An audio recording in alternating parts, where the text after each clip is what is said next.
함께 하시겠습니다. 당신에게 평화가 있습니까? 당신에게 평화가 있습니까? 이 질문은 제가 여러분들에게 던지는 질문이 아니라 우리 주께서 하나님이 모든 믿음의 백성들에게 때마다 그리고 일마다 이것을 질문하고 계세요. 사랑하는 내 아들아, 사랑하는 내 딸아, 내게 평화가 있느냐? 이 질문을 던지십니다. 그러면 우리는 이 질문 앞에 반응하셔야만 합니다. 평화가 있으면 있는 그 모습에 반응을 하게 되는 것이며, 내게 평화가 없으면 우리 하나님 앞에 우리는 기도하셔야만 합니다. 주여, 나에게 지금 평화가 없습니다. 주께서 나에게 그 평화를 허락해 주옵소서. 왜냐하면 이 세상에 살아가는 데는 평화보다 더 소중한 게 없습니다.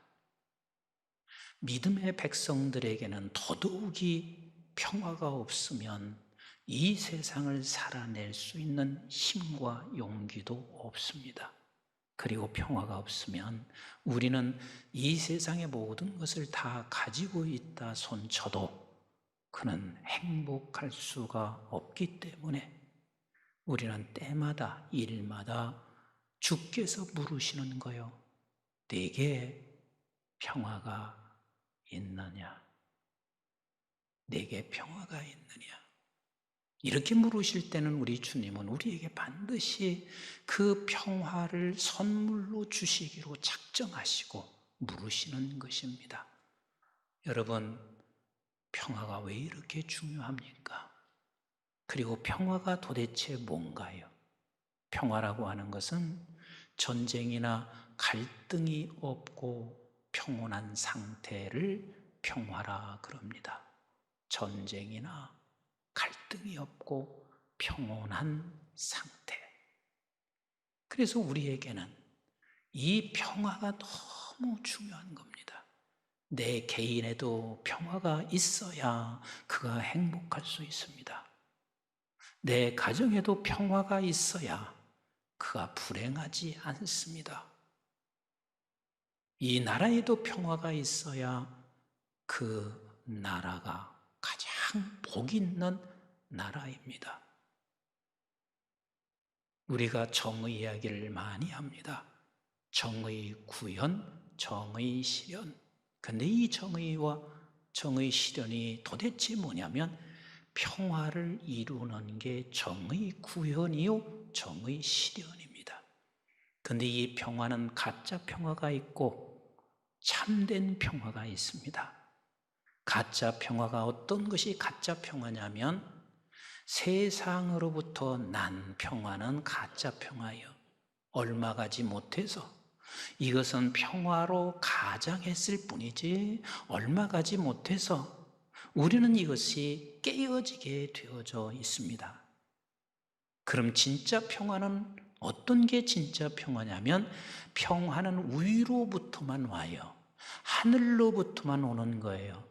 그래서 진짜 평화는 예수로부터 하나님께로부터 온 이 평화가 진짜 평화인 것입니다. 근데 많은 사람들은 더더욱이 믿음의 사람들조차도 이 가짜 평화만 구합니다. 그 가짜 평화는 이렇게 우리에게 생각하게 해요. 석순아, 너 돈만 있으면 너에게 평화가 있어.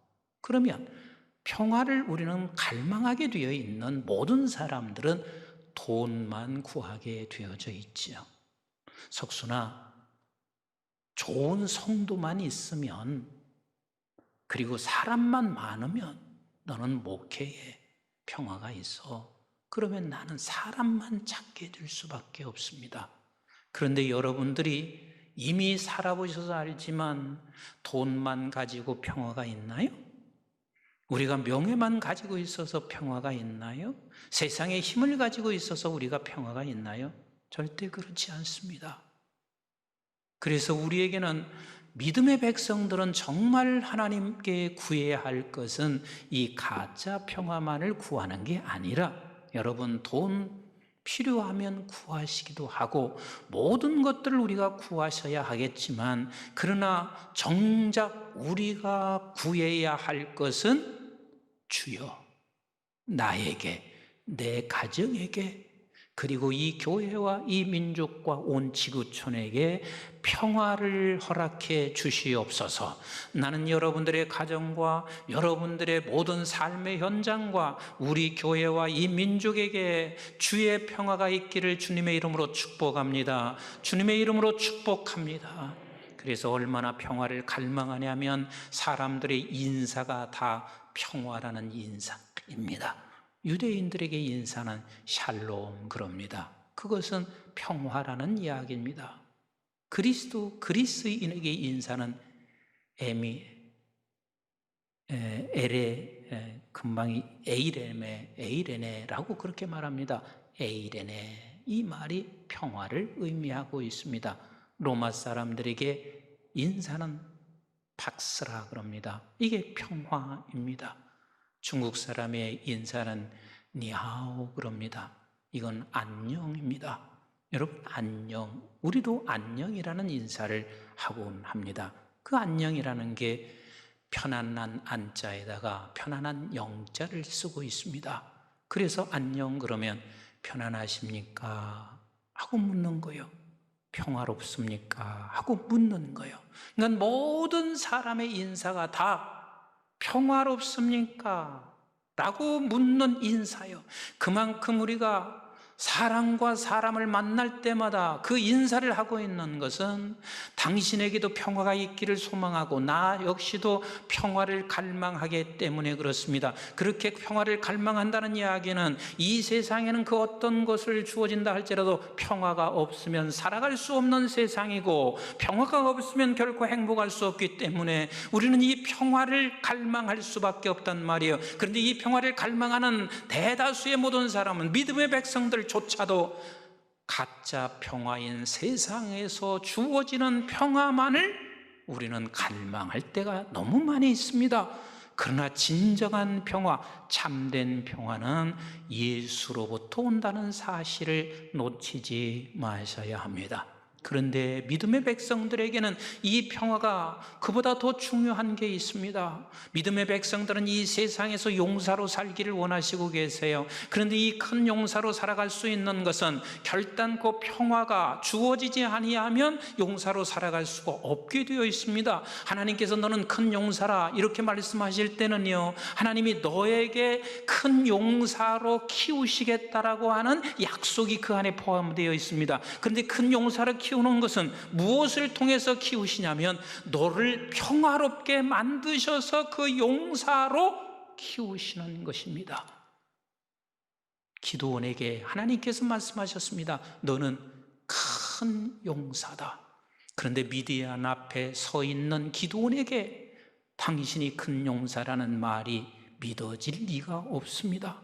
내가 무슨 재주로 이미 정복 땅에 있는 이 미디안 속에서 내가 저들을 어떻게 정복해내며 어떻게 내가 큰 용사로 살아갈 수 있어? 도저히 나는 그리 살 수 없다는 생각을 기드온이 하고 있듯이, 우리 역시도 이 세상의 미디안 앞에서, 내가 이 코로나라고 하는 이 어려운 상황 앞에서 너희가 큰 용사라고 말할 때, 기업을 해도 나는 아무것도 아니고 큰 기업이 나를 눌러버리면 아무것도 할 수가 없는 것이며, 그리고 또한 정부가 이런저런 제도로 눌러버리면 아무것도 할 수 없는 내 자신을 발견하는데 내가 무슨 큰 용사입니까? 저도 개인적으로 늘 이것을 경험하고 있습니다. 나에게 꿈이 있습니다. 날마다 꾸는 꿈이 있습니다. 그 꿈은 이 민족의 복음화와 전 세계가 복음화되는 것입니다. 목사인 나에게 무슨 꿈이 있겠어요? 이게 나의 꿈이란 말이에요. 그런데 민족 복음화와 세계 선교는 아무리 생각해봐도 나는 기드온입니다. 가면 갈수록 더합니다. 내가 어렸을 때나 젊었을 때는 철을 몰랐습니다. 몰라서 내가 민족 복음화와 세계 선교를 한다고 그렇게 말을 떠들어대기도 했습니다. 그런데 세월이 흘러 이제 조금씩 철이 들어가면서 내가 할 수 있는 건 아무것도 없습니다. 코로나 하나 때문에 교회 문 닫아야 돼. 젊은이들이 교회를 떠나는 그 모습을 바라보며 어떤 방법으로 민족 복음화와 세계 선교를 이룰 수 있을까? 그래서 나는 큰 용사가 될 수 없고, 그런 이 현실 앞에서 나는 아무것도 할 수 없는 나 자신, 바로 기드온이 저 사람이 아니고 과거에 있었던 기드온이 아니라 바로 기드온이 나요, 그리고 여러분들이 아닐까 싶습니다. 그런 기드온에게 하나님이 말씀하시고 있습니다. 너는 큰 용사라 말씀하시고 계세요. 이때 기드온이 어찌하고 있는지를 사사기 6장 15절부터 18절 말씀을 함께 읽어보도록 합니다. 시작. 그러나 기드온이 그에게 대답하되, 오 주여, 내가 무엇으로 이스라엘을 구원하리까? 보소서, 나의 집은 므낫세 중에 극히 약하고 나는 내 아버지 집에서 가장 작은 자이다 하니. 여러분, 기드온만 그런 게 아니라 저나 여러분 모두가 지금 그렇지 않아요. 이 세상의 거대한 미디안 앞에 내가 할 수 있는 게 뭐가 있어요? 내가 무슨 큰 용사예요? 우리 다음 구절 16절을 같이 읽어봐요. 여호와께서 그런 기드온에게 뭐라 말씀하시는지. 시작. 여호와께서 그에게 이르시되 내가 반드시, 여러분 반드시 그랬습니다. 반드시, 하나님이 반드시 오늘 이 시대 속의 기드온인 저와 여러분들에게 하나님이 말씀하십니다. 반드시. 같이 읽습니다. 시작. 너와 함께 하리니 내가 미디안 사람 치기를 한 사람 치듯 하리라 하시니라. 믿으시면 아멘. 반드시 내가 너와 함께해서 미디안 사람 치기를 한 사람 치듯 하리라. 이 거대한 세상에 미디안, 내가 하나님의 백성들인 너를 반드시 함께함으로 말미암아 이 거대한 세상을 한 사람 치듯 하게 하시리라. 우리 17절 이렇게 말씀하니 기드온이 이렇게 말합니다. 시작. 기드온이 그에게 대답하되 만일 내가 주께 은혜를 입어 싸우면 나와 말씀하신 이가 주 되시는 표징을 내게 보이소서. 자, 내게 한번 표징 좀 보여주세요. 그래서 우리는 늘 하나님 앞에 표징 보여주세요 이렇게 말을 할 수 있습니다. 기도하면서 하나님 정말 나와 함께 하시고 나를 쓰시는 것을 표징 좀 기도하면서 보여달라고 말합니다. 예배 속에서 나에게 표징 좀 보여달라고 말씀하십니다. 그리고 우리는 사역하면서 표징을 보여달라고 합니다. 그래요, 100번 아무 표징이 없다 할지라도 101번째, 102번째 끊임없이 우리는 이렇게 기도원처럼 나에게 표징을 보여주세요 라고 우리는 기도하고 포기하지 않고 사역하고 포기하지 않고 예배할 수가 있습니다. 자, 우리 한번 18절 보세요. 시작. 내가 예물을 가지고 다시 주께로 와서 그것을 주 앞에 드리기까지 이곳을 떠나지 마시기를 원하나이다 하니 그가 이르되 내가 너 돌아올 때까지 머무리라 하니라. 지금 제사를 드리며 표징을 구하고 있습니다. 이것을 다른 말로 표현하면 우리는 예배를 드리며 표징을 구할 수 있습니다. 내가 작정하여 기도하면서 표징을 구할 수가 있습니다. 내가 사역하면서 표징을 구할 수가 있습니다. 그때까지 좀 머물러 주세요 하고 지금 기드온이 제사를 드리고 있습니다. 자, 19절 보세요. 19절 시작. 기드온이 가서 염소 새끼 하나를 준비하고 가루 한 에바로 무교봉을 만들고 고기를 소쿠리에 담고 국을 양푼에 담아 상수리 나무 아래 그에게로 가져다가 드리매 그랬습니다. 기드온이 이젠 제사를 드립니다. 그냥 우리가 예배를 드린다 그렇게 생각합시다. 그 제사를 드리면서 거기에 염소 새끼 한 마리 잡았습니다. 그리고 무교병을 만들었습니다. 그리고 양푼에 국물을 가지고 왔습니다. 이게 지금 표징을 구하면서 하는 거예요. 우리가 예배하면서 내가 하나님 앞에 표징을 위해서 지금 헌금을 드리기도 하고 찬송 드리고 기도하면서 아버지께 왔습니다. 그래서 그걸 가지고 왔는데 여호와의 사자가 뭐라고 하는지 20절 같이 볼까요? 시작.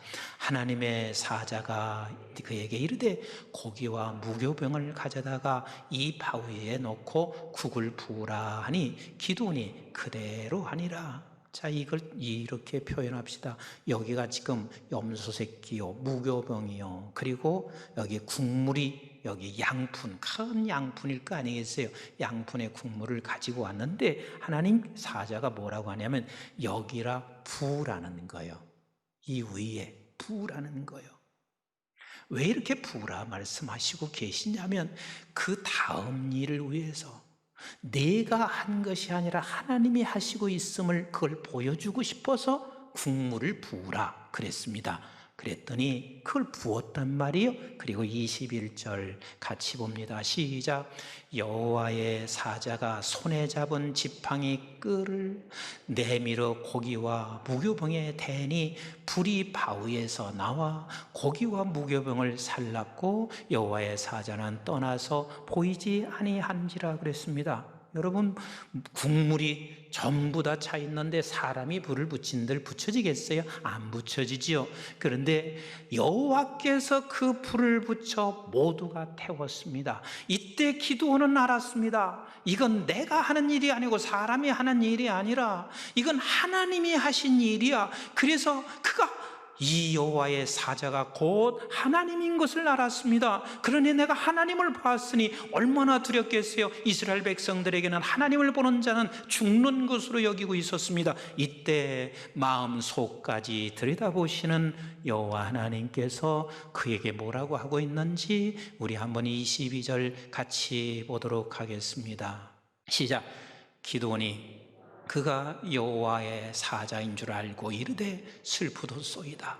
주 여호와여, 내가 여호와의 사자를 대면하여 보였나이다 하니 이제 난 죽음이다 생각하고 있을 때 우리 하나님께서 그에게 이렇게 말씀하시고 계세요. 23절 시작.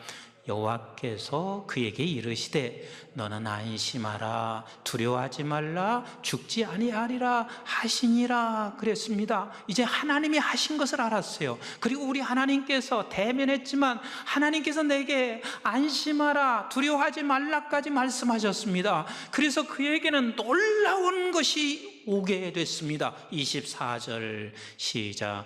기드온이 여호와를 위하여 거기서 제단을 쌓고 그것을 여호와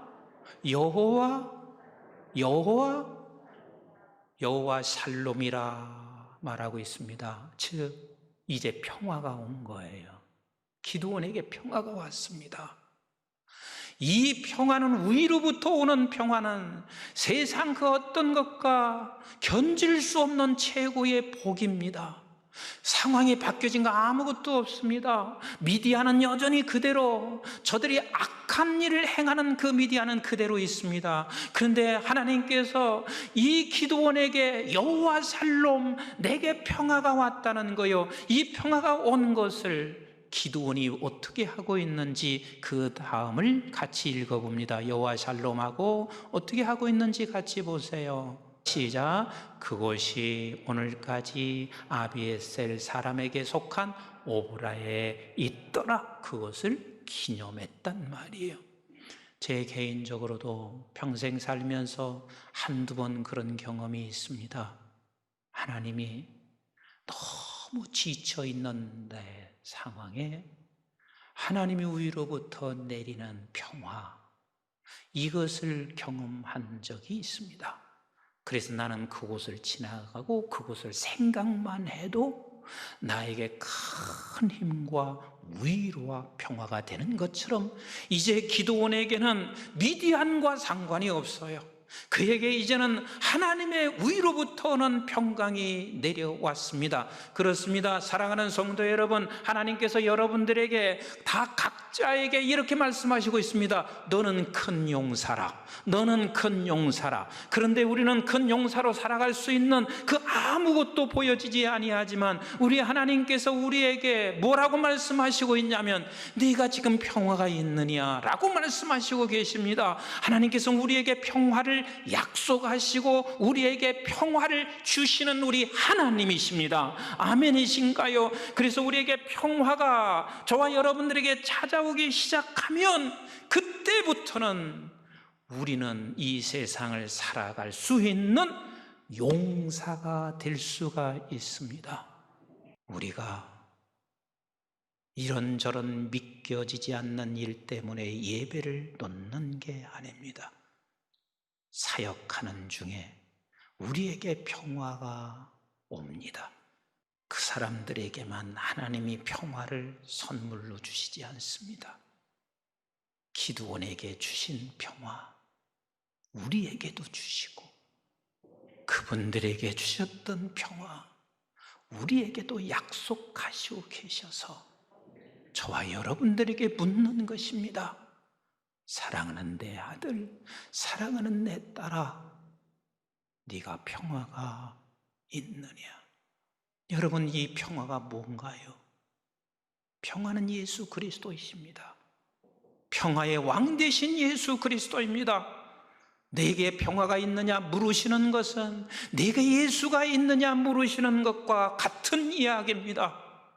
내가 평화가 없다면 내가 그리스도인이지만 여러분들은 지금 예수 없이 살아가는 삶과 다를 게 하나도 없습니다. 그래서 예수 없이 살아가는 사람이기에 미디안과 같은 세상 속에서 우리는 그리스도인다움이라는 건 하나도 보여지지 아니하고 진짜 그리스도인이 아닌 용팔이처럼 우리가 살아갈 때가 얼마나 많이 있는지 모릅니다.